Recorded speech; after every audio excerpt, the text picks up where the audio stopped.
Misteri kematian perempuan yang ditemukan tewas di Jalan Raya Desa Lombang Dajah, Kecamatan Blega, Kabupaten Bangkalan, Jawa Timur, akhirnya terungkap.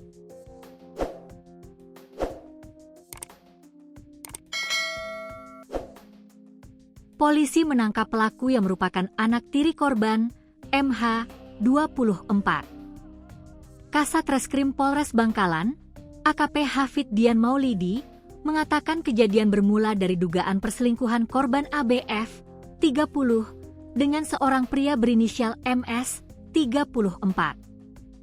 Hubungan tersebut diketahui oleh MH, yang merupakan anak tiri korban.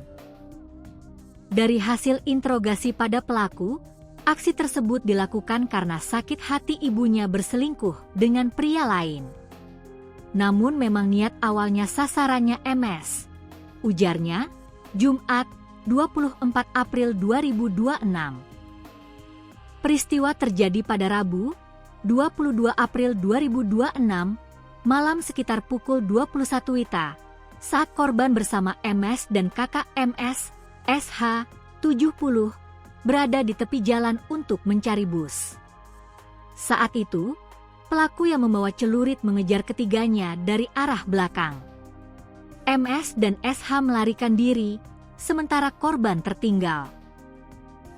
Pelaku kemudian menyerang korban hingga meninggal dunia. Usai kejadian, pelaku melarikan diri. Namun sekitar 2 jam kemudian, MH menyerahkan diri kepada kepala desa setempat. Polisi kemudian mengamankan pelaku untuk proses hukum lebih lanjut. Dokter forensik RSUD Syamrabu Bangkalan, Dr. Edi Suharto, menyebut korban mengalami luka terbuka akibat senjata tajam di beberapa bagian tubuh.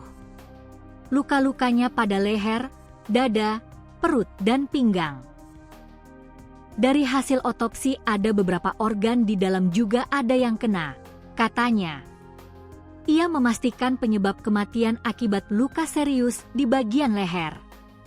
Pelaku dijerat pasal pembunuhan berencana dengan ancaman pidana mati, penjara seumur hidup, atau maksimal 20 tahun penjara.